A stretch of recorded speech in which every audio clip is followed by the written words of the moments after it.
If you're looking to make money with your podcast, you don't need to have a big audience, get sponsorships, do affiliate marketing, or ask for donations. In this video, I'm giving you a simple mindset shift that allowed me to make $4,000 in my first week of podcasting this way. Full disclosure, I've been podcasting for about 3 to 4 years, but I wasn't making any money from the podcast until I did what I'm about to share with you. I made $4,000 in the first week of making this shift. And when I did it, I thought, why haven't I been doing this from the beginning? And by the way, if you do want to check out my podcast, I've linked it down in the description. I started my podcast and online business in general because I dreamed of being able to make money online. But even more than that, I wanted freedom from doing work that I genuinely enjoyed and that allowed me to show up in the world as my authentic self. In the effort of growing my podcast, I tried a lot. I did solo episodes, interviews, collaborations. I tried getting sponsorships. I even did daily episodes for a couple of months, and still it left me staring at a big fat $0. Plus, I realized that it's really hard to grow an audience on a podcast unless you're like a celebrity or Joe Rogan. But I never gave up because I figured that it was just a matter of time for me, and that if I just stayed in the game long enough, I would be successful. It wasn't until I met a guy named Josh Tapp who invited me to come on as a guest to his podcast, The Lucky Titan. On that podcast, we had a great conversation. Afterwards, we talked a bit more about podcasting. Little did I know that in this moment, I was about to get the mental shift that changed everything for me. I told Josh about my frustration with podcasting, and he asked me if I ever considered interviewing my target audience. I thought, interview my target audience? He said, yeah, that's what we do, and we have no shortage of clients. We use podcasting because there's no faster way to build rapport than to have a conversation together,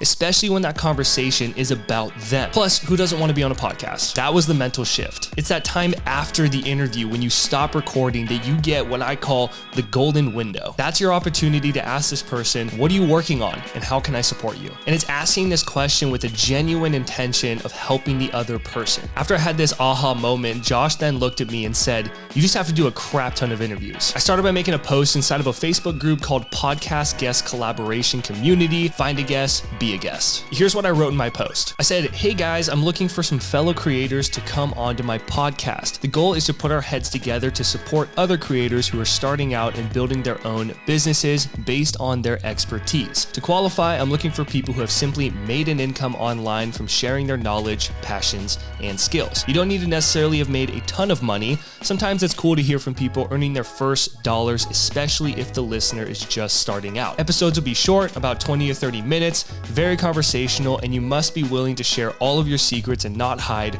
the good stuff. If you're interested in being on my show, let me know down below, or you're welcome to DM me. Pumped to meet you, James. And then I just had a picture of my podcast cover art. I ended up getting flooded with messages from my target audience, which are creators, coming to me. Because what do creators want to do? They want to create content. I'm a content creator myself, and now we get to collaborate and create something together. This meant no more cold outreach or playing the game of who's going to pitch first in the DMs. With that first set of interviews, I practiced asking my guests after we stopped recording how I can support them. If they told me that they were trying to do anything that I help people with, like build digital products, get more clients, or automate their online business, I asked them this question: do you want some help with that? If they said yes, I would give them a strategy, resource, or an idea that I knew was going to help them and that I also knew would showcase my expertise and show this person that I'm legit. Now, a great question to ask in order to do this is, have you thought of blank? If they like what I shared and were inspired by it,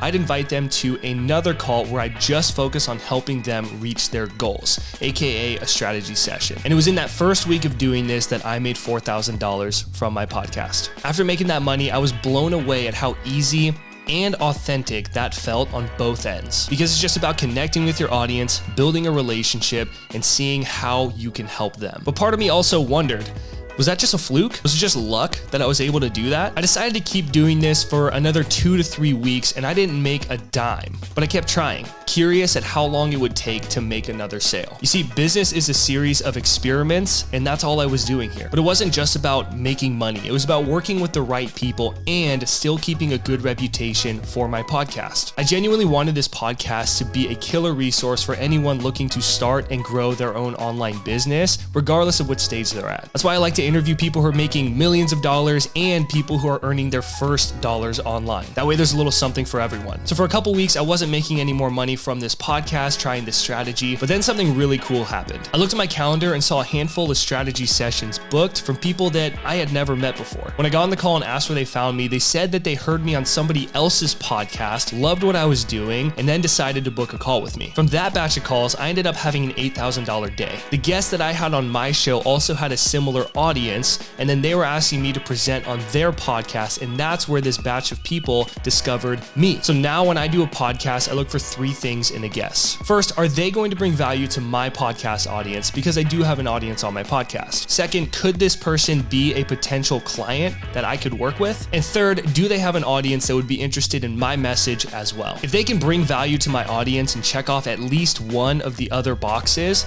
that's how I know it's a good guest. What I want you to think about is using your podcast as a networking tool rather than an audience building tool. You're going to be able to speak on other people's podcasts and promote your podcast simultaneously, because by doing this strategy and focusing on interviews and building these relationships after we stop recording, the amount of listeners that come to my podcast has grown exponentially, and it continues to grow. When you start getting more of an audience on your podcast by collaborating with other people in your niche, then you can start doing some more solo episodes or start doing more list building or sponsorships or affiliate marketing or anything else that you want to do with that podcast. Now, if you're thinking about trying out this strategy, but you don't have your own signature coaching program to offer, you're going to want to check out this video where I break down how you can create your own step by step. If you got value from this, give it a like. And if you have any questions about how you can apply this strategy to your podcast and your coaching offer, let me know in a comment below. Take what you learned here, get out there, start interviewing, and make sure that you take advantage of that time after you stop recording. That's your window to build some awesome relationships.